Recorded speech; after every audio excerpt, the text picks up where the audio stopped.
In recent weeks, we have learned that there is a clear division between Rangers Football Club and its fans, holding clearly different beliefs and values. This was emphasised when Rangers called out a section of fans for holding a banner which the club deemed racist and discriminatory, which even neutrals and pundits disagreed with. This then has resulted in the club pursuing permanent bans for the individuals involved, creating animosity between the two parties. In today's video, we have some huge news as it appears Rangers have turned on their own fans after the latest reveal. We will look into this in today's video whilst also going over all the latest Rangers news from the last 24 hours. There is so much to discuss in today's video, so be sure to like the video and subscribe to the channel for daily Rangers content.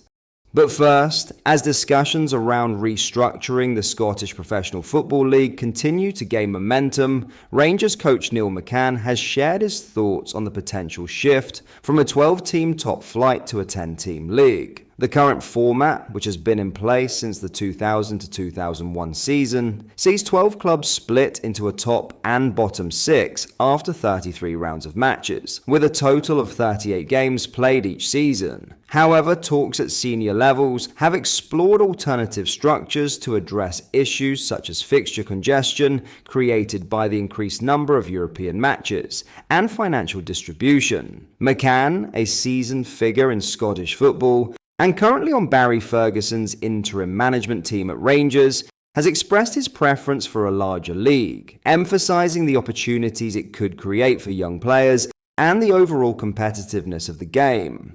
"I've always liked the idea of a wee bit bigger league," he said as he addressed the media on Thursday. "How that's configured is anybody's guess, but I think we've got teams that would enhance the top league."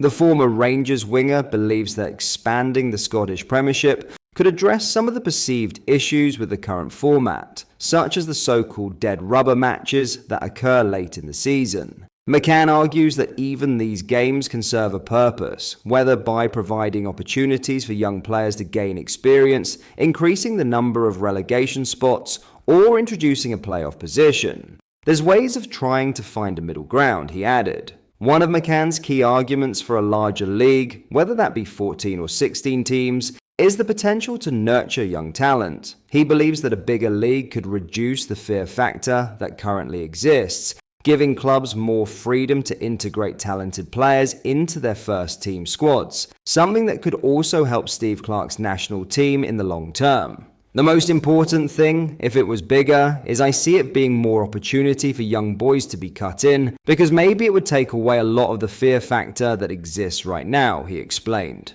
McCann also weighed in on the split system, which divides the league into two groups after 33 games to determine final standings. Sometimes the format can be scrutinised, as there's been instances of teams in the lower half finishing on much higher points tallies than someone that's finished 6th, for instance. Despite its critics, McCann claims he has always been a supporter of the format. "I like the split. I've always been one to say that I like the split," he said. Having experienced the split firsthand during his time as Dundee boss, McCann remains unfazed by its challenges. "I've been involved in it with Dundee and I don't fear it, didn't fear it." Overall, the 50-year-old concluded, "I think there's loads of discussions whether it's going to be a 10, 12, 14, 16, but I've got enough on my plate right now to get my teeth into."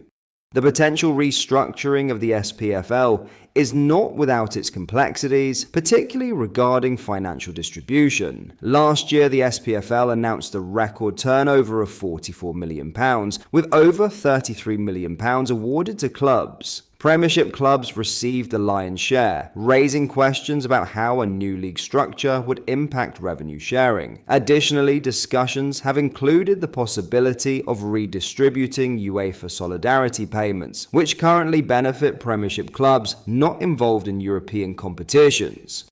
Now, Rangers have turned on their fan base as Rangers FC has issued a stern warning to fans in the Ibrox singing section, threatening its future as season ticket renewals for the 2025/26 campaign get underway. Club officials have made their position crystal clear. If behaviour doesn't improve among supporters in this dedicated area, the section faces potential disbandment or significant restrictions during certain matches next season. Located in the Copeland front at the traditional Rangers End, the singing section has become the beating heart of Ibrox's legendary atmosphere. The Union Bears and other vocal supporters have transformed this area into an electric cauldron of noise and passion that has become synonymous with the Rangers matchday experience. Since its introduction at the start of the 2024-25 season, this vibrant fan hub has ignited both players and supporters alike, particularly during Rangers' thrilling run to the Europa League quarter-finals. But it's also come with its flaws, with Rangers being fined by UEFA and issued with a potential partial stadium ban for an alleged racist, discriminatory banner during their last 16 tie against Fenerbahce. There's also been numerous incidents of pyrotechnics being unlawfully lit inside Ibrox. Rangers have now reserved the right to impose a surcharge on season ticket holders in the singing section if the issues continue. This surcharge would cover the additional costs the club incurs from managing the section, including extra security measures. A club statement read, "Ibrox is known as one of sport's most famous arenas, with the atmosphere generated inside our home being the envy of clubs across the globe.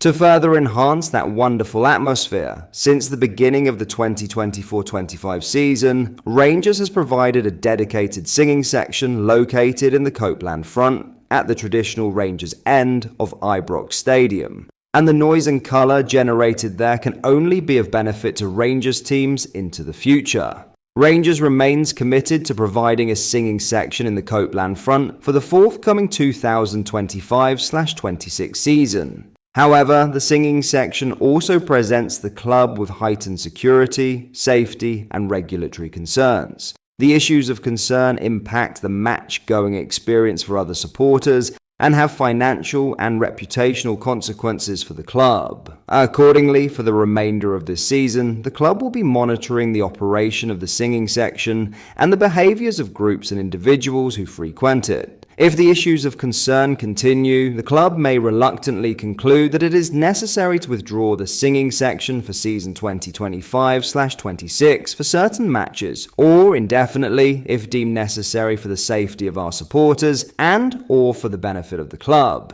Should this occur, Rangers will be in touch with affected season ticket holders to communicate what further action will be taken in accordance with Section 8 of its season ticket terms and conditions. The club also reserves the right, if the issues persist, to add a surcharge to the singing section to cover the additional costs incurred by the club resulting from these issues, including in the case of serious and or persistent failure to adhere to the club's ground regulations and or the club's season ticket terms and conditions and or any code of conduct.